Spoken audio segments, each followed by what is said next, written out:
Olá, pessoal. Então vamos continuar essa aula de simetrias, né, e de grupo de Lorentz e de grupo de Poincaré. Então lembrando, né, pelo que a gente viu na aula passada, a gente quebrou, né, ou a gente separou a análise do grupo de Poincaré, que é o grupo de isometrias do espaço-tempo. A gente chegou que, olha, a gente consegue, né, determinar os elementos, né, quais são os mapeamentos que constituem isometrias do espaço-tempo de Minkowski, se a gente conseguir determinar os elementos desse grupo de Lorentz aqui, né, porque esses elementos combinados com translações espaço-temporais, isso vai acabar dando o grupo de Poincaré, né, as transformações de Poincaré, que são as transformações de simetria do espaço-tempo de Minkowski. Então, beleza, então vamos só recordando, né, então quem é esse grupo de Lorentz, né? É o grupo de todos os operadores lineares atuando no espaço vetorial tangente V, tá certo? Que satisfaz a propriedade de preservar o produto escalar, né, o produto interno entre quadrivetores, certo? Então essa é a definição do grupo, dos elementos, né, do grupo de Lorentz, tá? Que, como eu disse, né, esse O aqui é de ortogonal, porque basicamente esse é o análogo, né, se essa métrica fosse euclidiana, né, isso aqui seria basicamente a definição do grupo ortogonal em n dimensões, em 4 dimensões, né, a única diferença aqui é que a assinatura da métrica é lorentziana, e portanto, então, as 4 dimensões, elas não têm métrica positivo definida, né, norma positivo definida.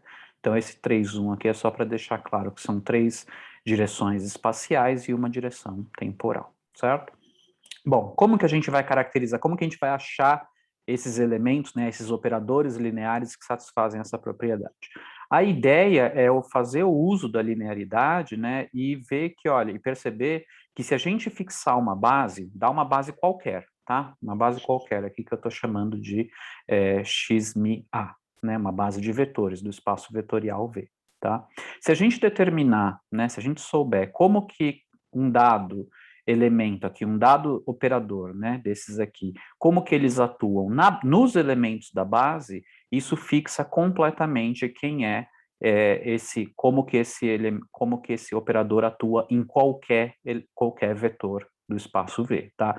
Por que isso, né? Porque se eu souber como que esses elementos atuam na base, eu uso a linearidade, né? Eu escrevo meu vetor arbitrário VA como sendo uma combinação linear de componentes, né, multiplicados aí pelos elementos da base. Como isso aqui são números reais e esse operador é linear, esses números reais caem para fora e fica só o elemento atuando fica só, né, o mapeamento ou o operador linear atuando nos elementos da base. Se eu souber, então, quem é esse cara, dado um vetor, que significa dadas essas componentes nessa base, eu sei, então, qual é o resultado, né, dessa atuação, porque basta pegar as mesmas componentes e fazer a combinação linear com os vetores, né, obtidos a partir dos elementos da base quando eu atuo o meu operador linear, né? Então, basicamente, o que a gente tem seria isso, né, um exemplo, né? Vamos supor aqui que vamos pegar só 2 dimensões, né, para simplificar. Vamos supor que eu estivesse considerando meu espaço V, que seria aqui esse meu plano, né? E vamos considerar 2 vetores aqui Li, né? Então, por exemplo, esses dois. Vamos supor que eu saiba que, ó, quando eu pego, né, um dado, uma dada isometria aqui, né, um dado operador linear que satisfaz isso. Vamos supor que esse vetor aqui, na verdade, é mapeado para cá. E vamos supor, só por construção, só por hipótese, que quando atuando nesse vetor aqui, dá isso daqui, tá? Então, só supondo, né?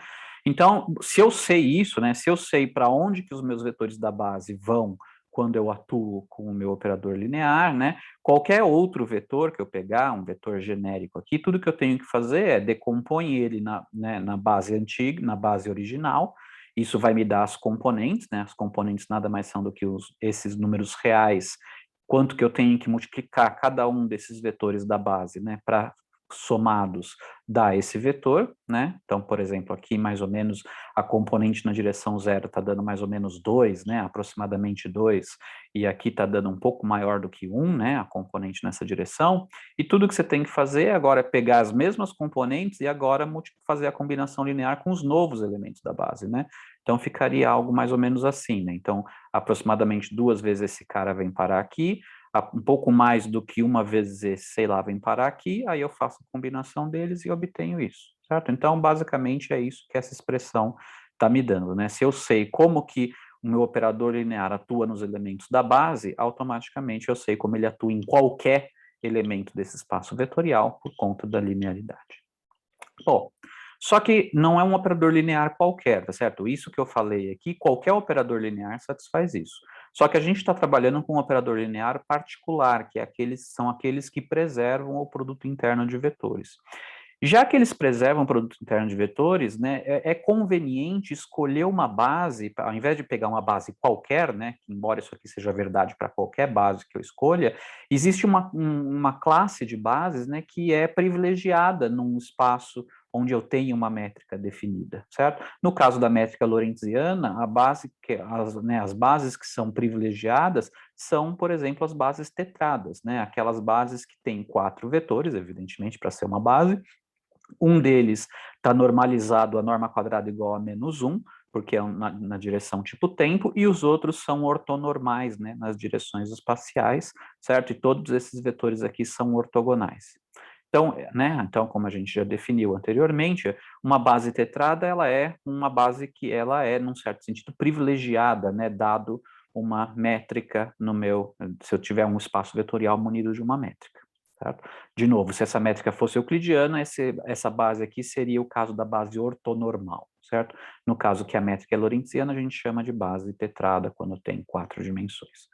Muito bem, e por que é conveniente, né, escolher uma base tetrada? Porque como o mapeamento lambda, ele preserva o produto interno, então, se eu pegar aqui os novos, né, se eu pegar cada um desses elementos da base e ver em quais vetores eles são mapeados, vamos chamar só por definição, vamos chamar de um etil, certo? O etil mi. Então, quem vai ser o etil mi? O etil zero, né? O etil zero vai ser aquele vetor obtido quando eu pego o mapeamento linear, esse mapeamento linear, e atuo no E0. O etil 1 vai ser quando eu atuo no E1 e assim por diante. Esse novo conjunto obtido, ele também vai ser uma base tetrada, certo? Por quê? Bom, porque basicamente se eu tenho que preservar, né, o produto interno, então se isso aqui satisfazia a propriedade de que eles eram ortogonais 2 a 2 e cada um deles está normalizado, né? Bom, por essa propriedade, então esses aqui também vão ser ortogonais 2 a 2 e cada um deles também vai estar normalizado, certo? Então é mais ou menos assim, né? Como se eu tivesse, de novo, só fazendo em 2 dimensões, né? Eu tenho aqui o elemento E0 da base, que seria um vetor tipo tempo, eu tenho o elemento E1 da base, tetrada, certo? Então isso aqui está GAB E0A E0B dá -1, e GAB E1A E1B dá +1, certo? Então isso aqui é tipo tempo, isso aqui é tipo espaço, e ambos são normalizados. Vamos supor que quando eu atuei o lambda, né, o E0 foi mapeado nesse cara aqui, que eu vou chamar então de E0 til, e o E1 foi mapeado nesse daqui, que eu vou chamar de E1 til, certo? Então, garantidamente, né, se esse lambda é um elemento do grupo de Lorentz, obrigatoriamente essa base aqui também vai ser tetrada. Repara que eu já estou até fazendo uso, né, isso aqui evidentemente é um caso particular, mas eu já estou fazendo uso do conceito de ortogonalidade no espaço-tempo, né, que é a direção tipo luz, que é a diagonal aqui 45, ela tem que continuar sendo a bissetriz das direções temporal, da nova direção temporal e da nova direção espacial, certo? Então, né, como é que eu caracterizo a nova base? Como é que eu acho, né, explicitamente quem são esses operadores lineares, certo? Bom, eu tenho que saber qual é a cara dessa nova base tetrada em termos da antiga, né? Se eu souber como que essa nova base tetrada se escreve em termos da antiga, isso vai me determinar quem é essa base, certo? Ou seja, para determinar quem é esse lambda aqui, esse lambda minúsculo, né, esse operador linear, o que eu tenho que fazer é determinar, né, expandir essa nova base, esses novos vetores, em termos dos vetores antigos, certo? Porque isso vai me determinar quem é a nova base, tá?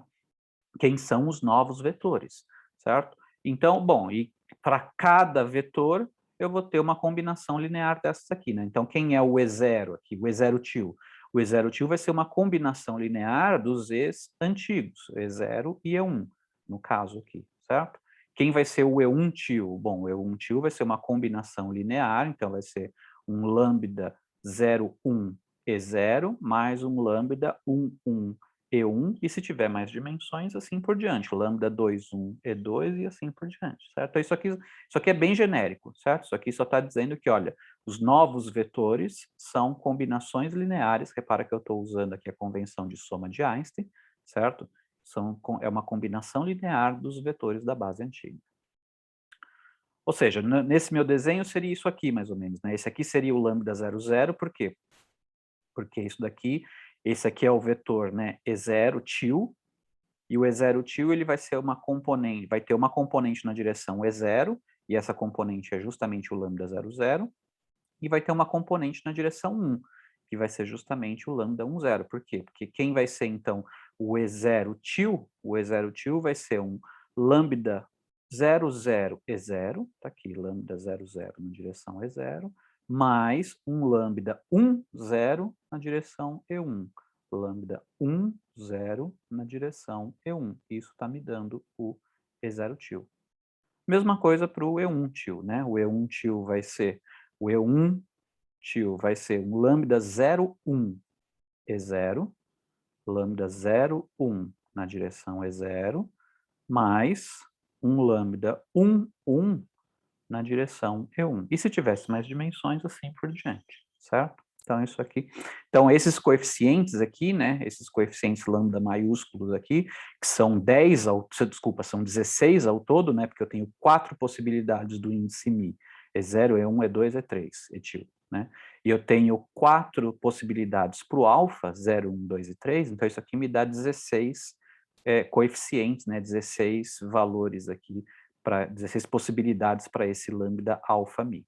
E a interpretação deles é essa, né? Então, lambda alfa Mi é a componente alfa do novo vetor Mi na base antiga, certo? Ou, em outras palavras, lambda alfa Mi é a componente do novo vetor, do miésimo vetor da base nova, certo? É a componente alfa dele na base antiga. Tudo bem? Então, aqui está. Só que, de novo, isso aqui ainda é geral, né? A gente tem que impor essa condição aqui, ó, tá? E ao impor essa condição, o que a gente tem? A gente tem que, se eu pegar, então, GAB e fizer o produto, né, o produto escalar dos elementos da base antiga, tem que dar igual ao produto escalar dos elementos da nova base, que é o etil, certo? Então, isso daqui são os etils aqui, certo? Se eu substituo, né, essa expressão aqui, a gente tem isso daqui, ó. Tá? Então, esse daqui é o etil Mi, tá aqui. Esse daqui é o etil Ni, certo? Tá aqui, tudo bem? E repara que o produto escalar, ó, GAB tá atuando nesse cara e nesse cara. Só que esses dois aqui, eles são o quê? Eles são ortonormais, certo? Então, se eu usar, né, a definição de base tetrada, lembra que a definição de base tetrada é que quando eu calculo o produto escalar, né, atuo com a métrica em dois elementos aqui, ou vai dar -1 se for Mi igual a Ni igual a 0, ou vai dar +1 se for Mi igual a Ni igual a 1, 2 ou 3, e vai dar 0 caso contrário, porque eles são ortogonais, certo? Então, que é aquela matriz eta, que a gente chamou, é a eta mini, né, que são as componentes da métrica numa base tetrada. É uma matriz que é diagonal -1 mais 1 mais 1 mais 1, certo? Aqui é a mesma coisa, GAB atuando em EA alfa EB beta vai dar aqui também a matriz eta, só que agora com índices alfa e beta. Ou seja, né, isso daqui que é a imposição dessa condição, tá certo? Mas atuando na base, porque basta que a gente aplique isso na base, e aí para um vetor arbitrário isso acaba, por linearidade, né, sendo satisfeito. Então, ó o que essa matriz lambda tem que satisfazer, né? Então, o fato de que esse lambda minúsculo, né, um operador linear que preserva o produto interno, impõe que esses elementos aqui, lambda maiúsculo, alfa, mi, né, quando, né, eu estou expressando, quando eu estou expressando vendo como que esse meu operador linear aqui, né, atua numa base tetrada, ele é completamente caracterizado por esses coeficientes, porque se eu souber quem são esses coeficientes, eu sei para onde cada um desses elementos da base estão sendo mapeados, e, portanto, isso determina quem é o operador linear, certo? Só que não é qualquer entrada, quaisquer coeficientes aqui, né, de combinação linear que vão satisfazer isso daqui, certo? Ou isso daqui. Tem que satisfazer essa condição. Onde, de novo, esse eta aqui quanto aqui, são as entradas da matriz, né, menos 1 mais diagonal, menos 1 mais 1 mais 1 mais 1, certo?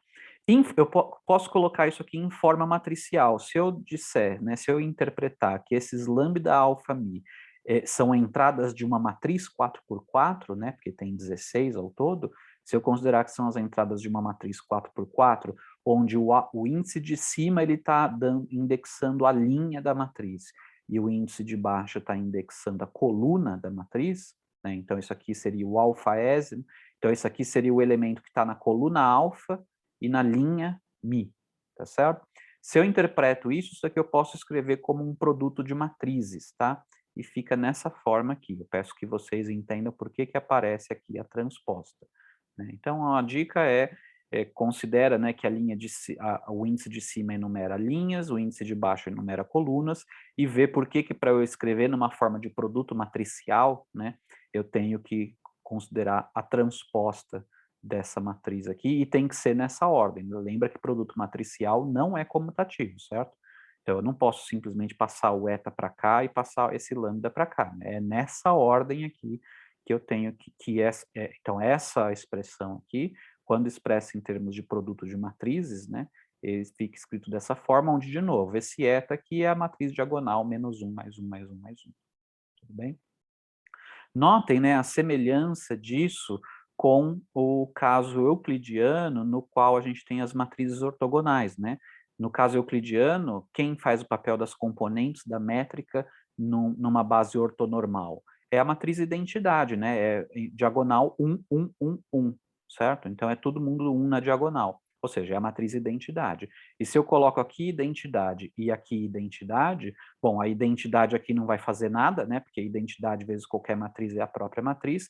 E aí eu teria a condição de que identidade é igual a lambda transposto vezes lambda, que é o que a gente conhece, né? Como sendo as matrizes ortogonais lá de mecânica clássica, né? Que a gente principalmente explora em mecânica clássica. A diferença agora é que não é mais a matriz identidade que aparece aqui. Por quê? Porque a gente está com uma métrica que não é positivo definida, não é uma métrica euclidiana, é uma métrica lorentziana, e, portanto, a matriz que aparece aqui não tem todas as entradas iguais a mais 1, mas a primeira entrada lá, né, no índice 00, tem, na linha 0 e coluna 0, tem entrada igual a menos 1, tá?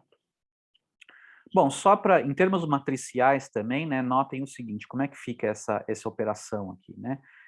Então, se eu pego um vetor arbitrário, a gente já viu, né? Se eu pego um vetor arbitrário, no caso aqui eu estou considerando bases ortonormais, ou seja, bases tetradas, né? Então, eu posso escrever esse meu vetor arbitrário como sendo componentes vezes os elementos da base. Essas componentes, como são números reais, caem para fora do operador linear, tá certo? E aqui eu tenho, né, o etil, certo? Só que o etil está aqui, né? É uma combinação linear com esses lambdas em relação à base antiga, né? Então, repara isso daqui, né? Repara que eu posso considerar, né, efetivamente, que o meu operador linear, ele pega um vetor que tem componentes vmi e leva num outro vetor que tem componentes dadas por isso daqui, ó, na mesma base, ó. Na mesma base, isso aqui vai ser um novo vetor, né, que tem componentes lambda, alfa, mi, vmi. Isso aqui eu posso também expressar em termos de produtos matriciais, tá? Bom, então primeiro, né, o que eu estou fazendo aqui? Então, como eu disse, efetivamente eu estou pegando um vetor que nessa base emi, de referência, que eu adotei como referência, ele tinha componentes VMI, e pela atuação desse operador linear aqui, ele vai parar num outro vetor, né, cujas componentes são dadas por essa combinação linear aqui, certo? Eu pego esses matrizes lambda, que caracterizam, né, essa transformação linear, ou essa operação linear, e faço combinação linear com os elementos, com as componentes do meu vetor original. Em forma matricial, né, se eu represento essas minhas componentes como sendo um vetor coluna, né, V0, V1, V2 e V3 numa coluna, isso daqui eu posso escrever desse jeito aqui. Tá? Então, isso aqui eu posso escrever. Posso escrever desse jeito aqui. Então, o vetor coluna, né, a vetor coluna é mapeado num outro vetor coluna, que é o quê? É essa matriz lambda, que tem as 16 entradas lá, produto matricial com o vetor coluna original. Isso aqui vai me dar um outro vetor coluna, certo? Que vai representar as novas componentes do meu vetor, para onde né, desse vetor aqui. Resultado do mapeamento, né, da aplicação da isometria num dado vetor com componentes VMI. Tá? Muito bem. Então, resumindo até agora, né, o que a gente tem? A gente tem que, se a gente quer determinar os operadores lineares que satisfazem isso daqui, ou seja, as isometrias do espaço vetorial tangente V, né, se eu der uma base, se eu fixar uma base tetrada, isso é equivalente a determinar todas as matrizes 4x4, isso aqui é só um símbolo, tá, para de grupo das transformações lineares em 4 dimensões, tá? Então isso daqui nada mais quer dizer o seguinte: lambda é uma matriz 4x4, tá? Lambda é uma matriz 4x4 e inversível, né? Então o determinante dela não pode ser zero, tá? Mas não é qualquer matriz. A gente viu que para que seja, né, para que satisfaça essa condição aqui, né, tem que satisfazer, essa matriz lambda não é qualquer, ela tem que satisfazer essa igualdade aqui, tudo bem? Então esse passa a ser agora nosso objetivo, determinar todas as matrizes lambda que satisfazem isso daqui. Uma vez tendo todas as matrizes lambda que satisfazem essa equação, a gente vai ter quem são todas as isometrias do espaço vetorial tangente V, que combinando com translações, a gente teria todas as transformações de Poincaré, certo? Bom, vamos explorar, antes de realmente determinar, que a gente vai deixar para a próxima aula, de fato determinar a forma explícita dessas matrizes lambdas genéricas, tá? Da forma genérica da matriz lambda. Antes disso, vamos explorar algumas propriedades que decorrem diretamente dessa igualdade, tá? Primeira delas é eu tomo o determinante dos dois lados. Eu tenho que esse produto matricial tem que dar igual a essa matriz, lembrando mais uma vez que a matriz eta é diagonal menos 1 mais 1 mais 1 mais 1, certo? Se eu tomar o determinante dos dois lados, e lembrando que determinante da transposta é igual ao determinante da matriz original, e que o determinante de um produto de matrizes é o produto dos determinantes, isso aqui vai me dar o quê? Isso aqui vai me dar que o determinante, e lembrando que o determinante, né, calcula, né, determinante do eta é menos 1, tá certo? Então, isso aqui vai me dar que determinante de lambda ao quadrado é igual a mais 1. Só que se o determinante de lambda ao quadrado é igual a mais 1, significa que o determinante de lambda pode ser tanto mais 1 quanto menos 1. Tá? Então, isso não quer dizer que todas as matrizes que têm determinante mais ou menos 1 vão satisfazer isso daqui, certo? Não é isso. Significa que se satisfaz isso, então, obrigatoriamente, os determinantes são mais ou menos 1. Tá? Então, essa é a primeira conclusão que a gente tira. Todas as matrizes do grupo de Lorentz, né, que representam aqui o grupo de Lorentz, têm determinante ou mais 1 ou menos 1. Além disso, agora vamos tirar uma outra conclusão. Vamos pegar a igualdade promovida pela primeira entrada da matriz. Isso aqui, depois de feito o produto, isso aqui me dá uma matriz, tá certo? E eu vou pegar só a entrada que está lá na coluna 0 e na linha 0. E vou igualar com a coluna 0 e a linha 0 desse cara, que é menos 1, certo? Então eu vou ter isso daqui, ó. Então eu vou ter menos 1, que é o eta 0, 0, né? Mas que por sua vez, né, se eu abrir esse lado esquerdo aqui, dá isso daqui, se eu pegar μ igual a 0, certo? Então lembra que aqui tem a convenção de soma de Einstein. Se eu faço uso mais uma vez de que esse eta alfa beta é a matriz diagonal menos 1 mais 1 mais 1 mais 1, eu tenho isso daqui, né? Vai ficar menos 1, vai ficar menos lambda 0, 0 ao quadrado, certo? Porque aqui o menos vem do eta 0, 0. E quando eu pegar o eta JJ, né, ou JIJ, mas com I igual a J, eu tenho isso daqui, certo? Então, repara que eu tenho essa igualdade, e aí, isolando quem é o lambda 0, 0, eu tenho essa expressão aqui, ó, lambda 0, 0, passa para lá, passa esse menos 1 para cá, eu tenho essa expressão. Então, lambda 0, 0 ao quadrado é 1 mais uma quantidade que com certeza é positiva. Lembra que a gente está falando de espaços vetoriais reais, tá certo? Então, todos esses coeficientes dessa matriz aqui são reais. E isso daqui está me dando que o lambda 0, 0 ao quadrado ele é obrigatoriamente 1 mais alguma coisa que é com certeza não negativa, certo? E, portanto, isso mostra que o lambda 00, né, ao quadrado, ele tem que ser maior ou igual a 1. Tem duas possibilidades, então. Ou o lambda 00 ele é maior ou igual a 1, ou o lambda 00 ele é menor ou igual a menos 1, tá certo? É o único jeito aqui do quadrado ficar sempre maior ou igual a 1, né? Então, né, que seriam esses casos? O que o lambda 00 está fazendo, né? Lembra que o lambda 00 ele é a componente do novo vetor E0 til na direção do antigo vetor E0, certo? Então, seria isso daqui, né? Quem que é o lambda 00? O lambda 00 ele é a componente do vetor zero da nova base tetrada na direção do E0, do vetor zero da base antiga, né? Então, esse daqui é o lambda 00. O que essa expressão está me dizendo é o seguinte, olha, ou o meu lambda 00 ele é maior ou igual a 1, ou seja, esse vetor aqui, se eu projetar nessa direção, vai ficar daqui para cima, né? Vai ser no mínimo 1, que seria então que a componente, quando eu projeto, dá exatamente igual a E0, mas é daqui para mais, como é o caso aqui, né? E o fato de né, o quão maior ele vai ter que ser, no fundo, depende, ó, de quanto vale as outras componentes desse vetor, tá certo? E o porquê disso? Porque isso daqui é o que está garantindo que esse vetor aqui, E0, ele primeiro vai ser tipo tempo e ele também vai ser normalizado, tá? Então, isso, na verdade, garante isso daqui, ó, que o lambda 00 ser maior ou igual a 1, né, ou essa expressão aqui, especificamente falando, me dá esse lugar geométrico aqui, ó. Quanto maior for o lambda 1, 0, né, ou seja, as outras componentes, maior vai ter que ser o lambda 00 para garantir a condição de que esse vetor E0 til, primeiro, ele é tipo tempo, e segundo, ele está normalizado a menos 1, certo? E esse daqui é o lugar geométrico, né, que garante que esse meu vetor E0 til vai ter norma quadrada igual a menos 1, certo? Só que mas isso aqui está me dando, isso aqui, ó, essa desigualdade está fixando, né, ou está vinculando o valor do quadrado do lambda 00. Eu poderia ter também menos esses valores e continuaria satisfazendo, quando elevado ao quadrado, continuaria satisfazendo essa desigualdade, né? Ou seja, eu poderia ter um E0 til que está para cá, ó, tá?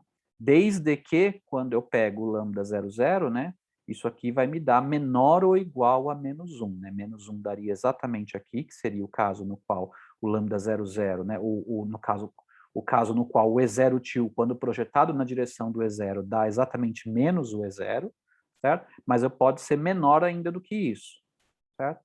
É o caso, então, que eu teria aqui esse vetor para trás, ou né, inverteria o sentido do E0. Cuidado, isso aqui não tem nada de física dizendo que estou invertendo, né, para onde que o tempo está correndo. Não é isso, só está dizendo o seguinte, olha, como esses lambdas mapeiam bases tetradas em bases tetradas, em princípio eu poderia escolher uma base tetrada que o vetor E0, né, o vetor E0 til, tem uma orientação temporal, né, oposta, ou seja, aqui está o cone de luz, né, então essa desigualdade garante que o E0 til sempre vai estar dentro do cone de luz, porque ele tem que ser tipo tempo. Só que ele pode estar dentro do mesmo cone de luz ao qual o E0 está dentro, ou ele pode estar na outra metade do cone de luz, tá? É isso que está dizendo se o lambda 00 ele está dando maior ou igual a 1 ou menor ou igual a menos 1, tá? E no fim, então, a gente pode usar essas duas características, né, da matriz lambda. Então, toda a matriz lambda do grupo de Lorentz, que representa o grupo de Lorentz, tem que ter determinante mais 1 ou menos 1. E, além disso, todas elas, né, a entrada da linha zero e coluna zero, ou seja, o primeiro elemento da matriz, obrigatoriamente, ou ele é maior ou igual a 1, ou ele é menor ou igual a menos 1. Certo? E eu posso usar, então, essas duas características para separar o conjunto total das matrizes que representam o grupo de Lorentz em 4 partes.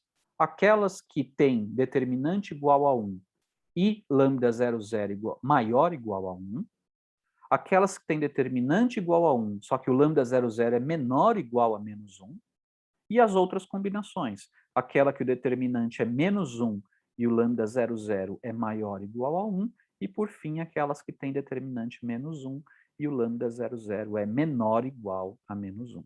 Certo? Obviamente são conjuntos disjuntos, tá certo? Então, assim, o conjunto de todas as matrizes que satisfazem isso é a união desses 4 subconjuntos aqui que são evidentemente disjuntos, porque não tem como uma mesma matriz estar em 2 desses ao mesmo tempo, certo? Não tem como ser igual a mais 1 igual a menos 1 ao mesmo tempo, e não tem como ter lambda 00 maior igual a 1 e menor igual a menos 1 ao mesmo tempo, certo? Então, todas as matrizes, então o conjunto total aqui dessas matrizes, né, é a união desses 4 subconjuntos disjuntos. Tudo bem? Muito bem. E uma característica interessante, bom, primeiro, né, quais são, será que realmente existem elementos em todos eles, né? Porque até agora a gente está vendo o seguinte, olha, uma matriz que porventura satisfizer isso, vai ter essas propriedades. Só que em nenhum momento a gente realmente mostrou, né, explicitamente que existe, né, que todos esses caras aqui, né, que existe realmente algum elemento nesses subconjuntos. E se algum desses subconjuntos, por exemplo, fosse vazio, certo? Bom, claramente eles não são, né, e dá para ver que eles não são pegando os casos mais simples possíveis de matrizes lambda, que por inspeção direta, facilmente a gente vê que satisfaz essa condição e que, além disso, né, está em algum desses subconjuntos. Por exemplo, o mais trivial de todos, a matriz identidade. Né? Porque lembra que não, o mapeamento identidade, em particular, né, é um mapeamento que preserva o produto interno, afinal de contas, né?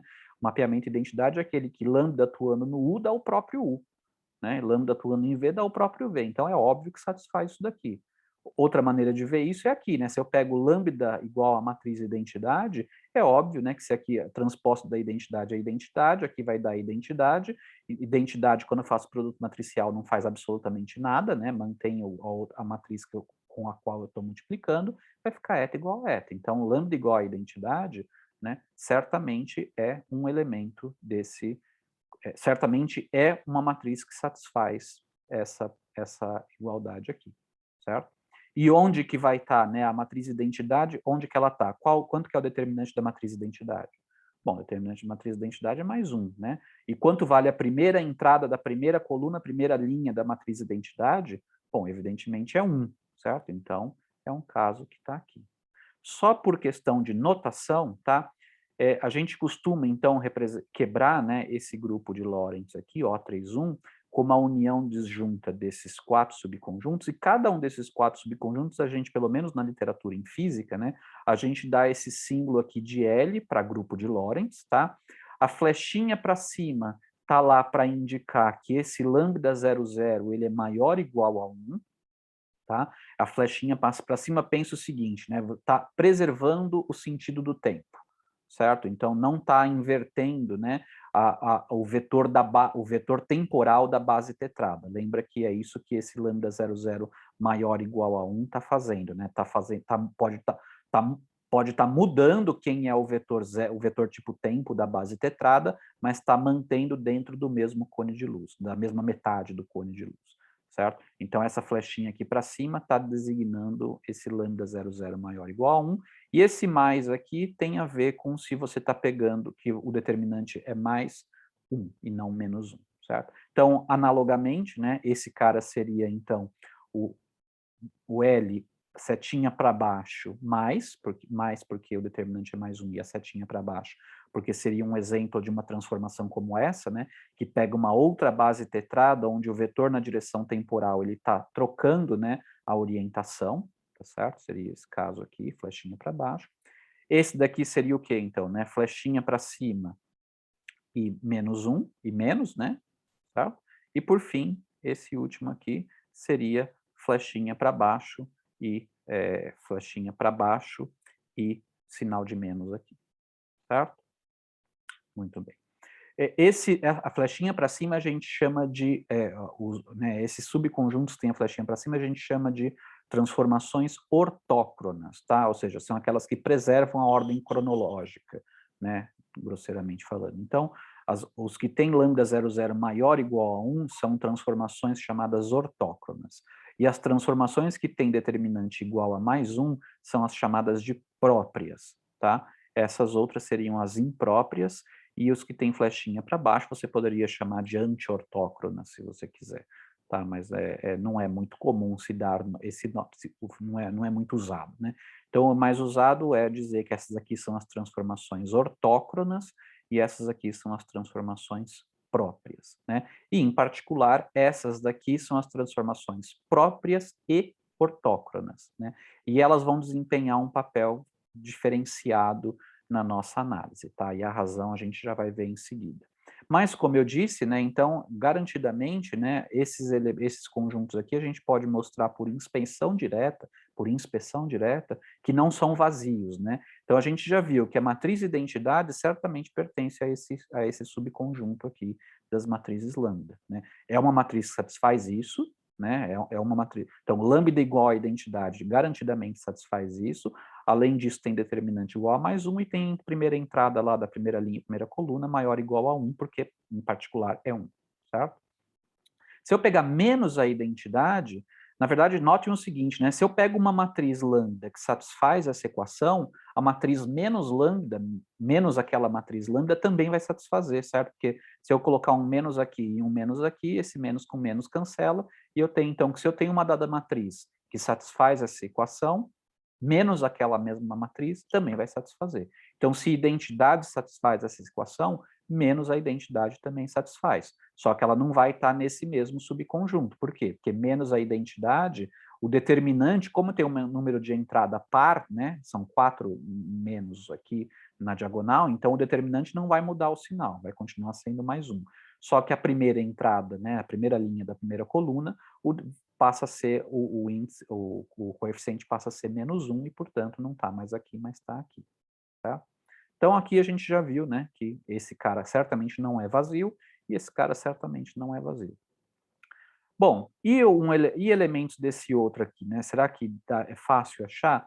E a resposta é fácil, é que sim. Se você notar, uma coisa curiosa é que isso daqui, né? A própria matriz eta, que porque eu estou...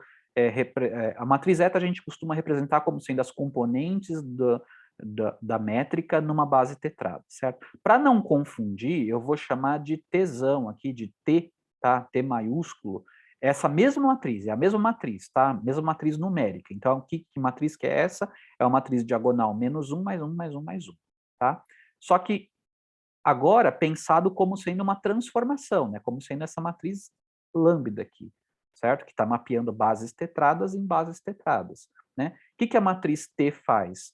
Bom, a matriz T, tudo que ela faz é trocar o sinal do E0, né? O E0 é mapeado em menos E0, certo? Porque é a primeira linha e a primeira coluna da matriz T, tá? E ela não faz nada com os outros, com os vetores espaciais, tudo bem? E se eu for olhar, né, então a matriz eta, facilmente dá para ver que ela satisfaz essa equação, se eu colocar aqui, né, no lugar do lambda, eu colocar uma matriz diagonal menos 1, mais 1, mais 1, mais 1, que é igual ao próprio eta, é fácil vocês verificarem que também satisfaz essa igualdade, com a diferença que agora, como eu troquei o sinal só de uma das entradas da diagonal, troco o sinal do determinante, então o determinante vai ser menos 1 ao invés de mais 1, certo? E além disso, a entrada, né, o elemento da primeira linha e primeira coluna é igual a menos 1, e portanto, então, pertence a esse subconjunto, certo? E como a gente já tinha visto, se eu pego, né, se eu pego agora menos essa matriz, que a gente, por convenção, vai chamar de P, que é uma matriz chamada de paridade, né, ela é fácil ver que ela satisfaz, que ela também satisfaz isso daqui, porque é menos essa, né, então se essa satisfaz, essa menos ela também vai satisfazer. Só que agora o que acontece com o determinante? Bom, o determinante, como eu multipliquei tudo por menos 1, e eu tenho uma matriz que tem 4 elementos na diagonal, isso não vai mudar o determinante. Só que vai mudar, né, o sinal do elemento lá 0, 0. Certo? Então, porque é basicamente quem é essa matriz P, né?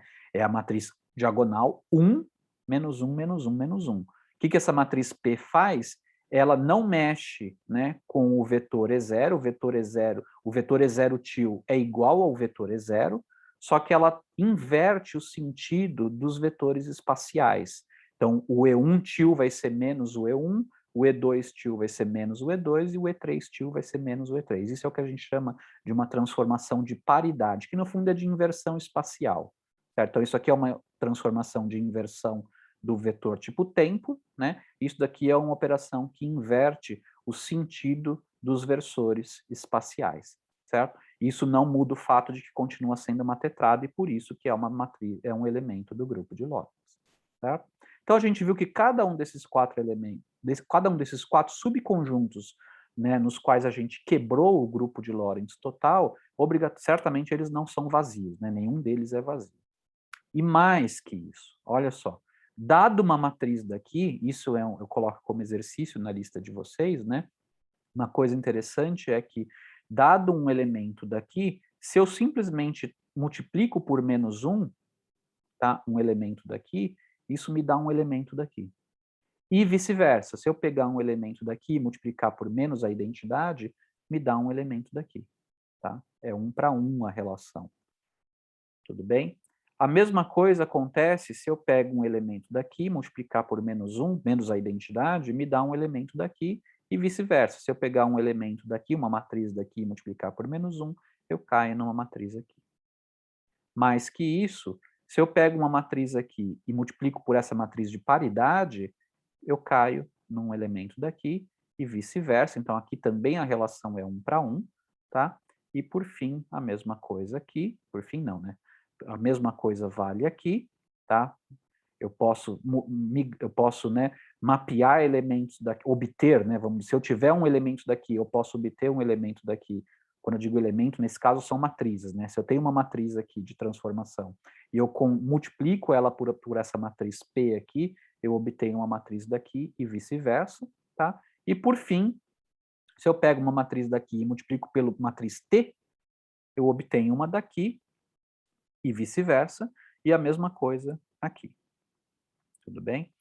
Então, notem o seguinte, né, que eu não preciso realmente procurar de maneira independente quem são todos os elementos desses quatro subconjuntos, quem são todas as matrizes que pertencem a esse, todas as matrizes que pertencem a esse, a esse e a esse de maneira independente. Não, basta eu me restringir a um deles, tá? Por convenção, a gente usa esse daqui, que é o que contém a identidade, né? Então, basta me restringir a esse cara aqui, procurando todas as matrizes que, além de satisfazer essa condição, ainda tem determinante mais 1 e primeira entrada, né, positiva, maior ou igual a mais 1, tá?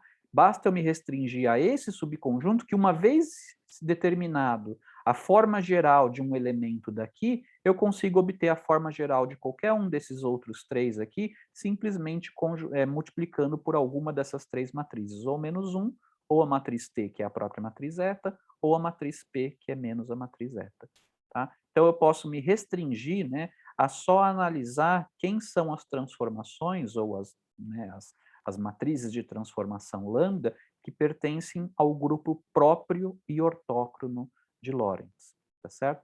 E isso aqui não é só um subconjunto, é também um subgrupo, tá? Por quê? Porque se eu pegar dois elementos daqui, a combinação deles continua caindo aqui dentro, né? E a razão disso, e também é pedido em exercício, primeiro é que o determinante de um produto de matrizes é o produto dos determinantes. Então, se eu pegar duas matrizes que estão aqui, eu faço o produto delas, o determinante do produto vai continuar sendo mais 1. E além disso, que que também dá para mostrar, e eu peço isso nas notas de aula, é que o sinal, né, o sinal da primeira entrada da matriz produto é igual ao produto dos sinais das primeiras entradas das matrizes que eu estou multiplicando, tá? Então, se eu pegar duas matrizes que satisfazem isso daqui, com certeza o produto delas também vai satisfazer isso aqui. Isso aqui é menos direto, né, do que a propriedade determinante, mas também é possível de se demonstrar usando aí as propriedades da matriz lambda, tá?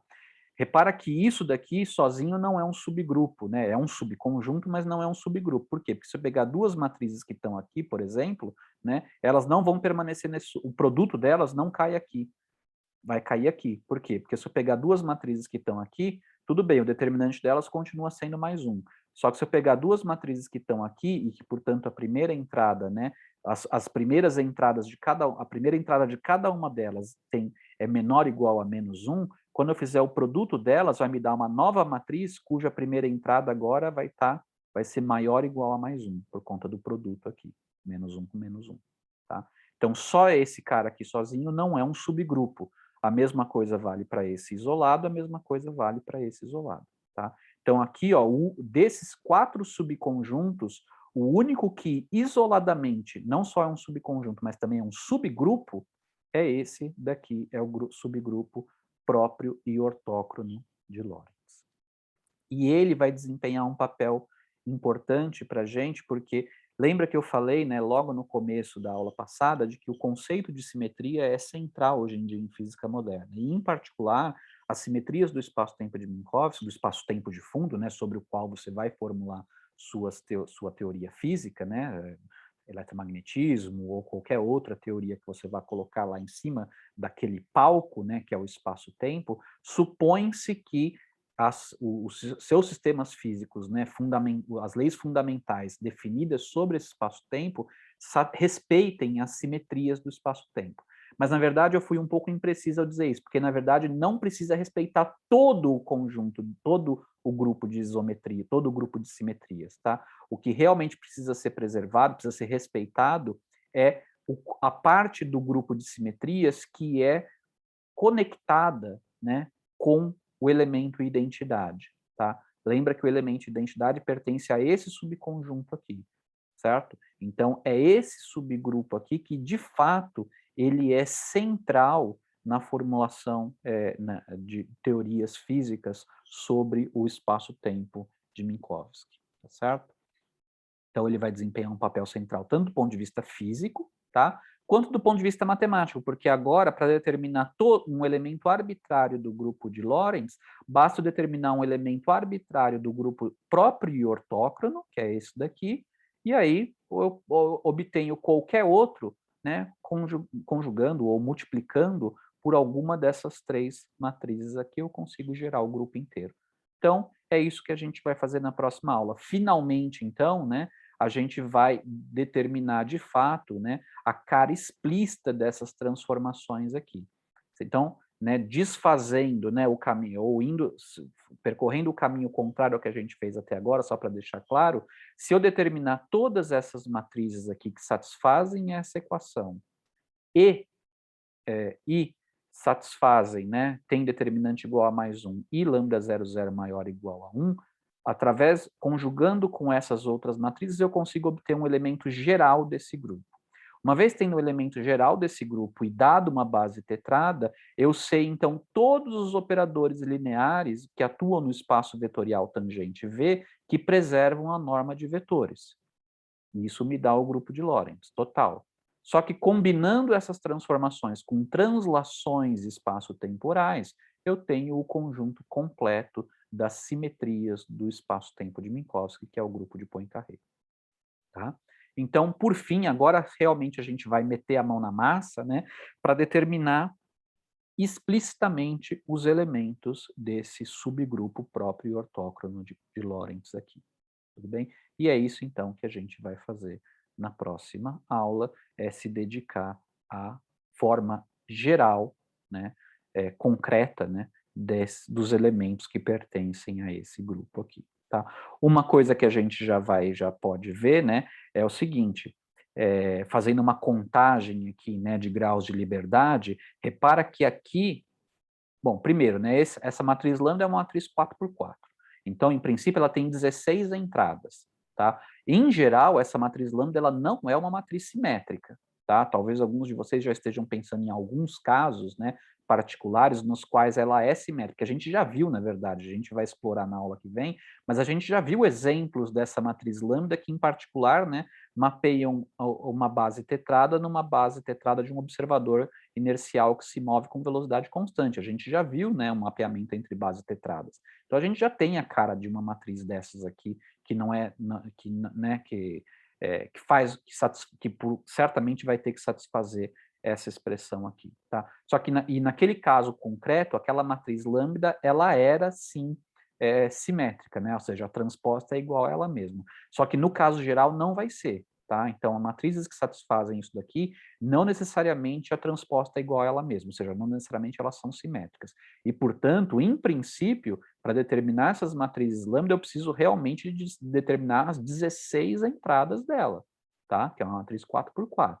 Só que essa equação aqui, matricial, né, na verdade, são 10 equações, né, para as componentes, tá? Eu quero que vocês pensem um pouquinho por que isso aqui, embora seja uma equação entre duas matrizes, né, 4x4, isso aqui, na verdade, eu só tenho 10 equações que, de fato, são independentes, tá? Se eu tenho 16 entradas, mas eu tenho 10 equações, eu tenho um sistema subdeterminado, né? Então, em princípio, é como se eu pudesse usar essas 10 equações para isolar, né? E eu tenho 16 entradas aqui, eu poderia usar essas 10 equações, né, para isolar 10 dessas entradas em termos de 6 restantes que eu não consigo fixar, né? Em outras palavras, eu só estou tentando argumentar aqui que é natural vocês esperarem que, evidentemente, não vai ser apenas uma matriz, né, que satisfaz essa equação, mas eu vou ter uma família de matrizes que satisfazem essa equação, e essa família ela vai ser indexada por 6 parâmetros reais, tá? Que você poderia, né, grosseiramente falando, pensar como se fossem dessas 16 entradas que eu tenho nessa matriz, como eu só tenho 10 equações, isso só vai me fixar, né, eu posso usar essas 10 equações para ir isolando, né, 10 entradas que eu escolho dessas matrizes lambda, e aí eu vou conseguir isolar 10 delas em função de 6 entradas que vão ficar indeterminadas, né? Isso é só um jeito grosseiro de falar, não necessariamente você vai conseguir isolar quaisquer 10 em termos de quaisquer 6 que você escolha. Mas o fato é, eu tenho, em princípio, 16 entradas, 16 incógnitas para serem determinadas, e eu tenho apenas 10 equações. Então, é natural que eu obtenha essas 16 incógnitas em termos de 6 parâmetros que são parâmetros livres, certo? Que eu posso variar à vontade e sempre eu vou obter quando eu vario, eu obtenho as diferentes soluções dessa equação aqui, tá certo? E esses 6 parâmetros a gente depois vai ver quais são, né, como que a gente pode escolher eles de maneira conveniente, né, para indexar ou para parametrizar, né, uma solução genérica dessa expressão aqui, tá certo? Então tá, pessoal. Então isso finaliza essa aula de grupo de Lorentz, tá? Então a mensagem aqui é que agora a gente ficou com a tarefa de descobrir a forma geral dessas matrizes aqui, 4x4, que satisfazem essa equação e que tem determinante igual a 1 e a primeira entrada, né, da primeira linha, primeira coluna, maior ou igual a mais 1, tá certo? E a gente vai construir explicitamente essas matrizes na aula que vem, e aí a gente volta para o espaço-tempo, né, porque lembra que isso aqui está atuando em componentes de vetores, né, do espaço V, mas aí depois que a gente determinar essas matrizes, a gente desfaz o caminho no sentido oposto, né, e vê o que isso implica para aquelas isometrias que, lembrando desde o começo da aula passada, é o que a gente está procurando, as isometrias do espaço-tempo de Minkowski, tá certo? Então tá, pessoal, então até a próxima.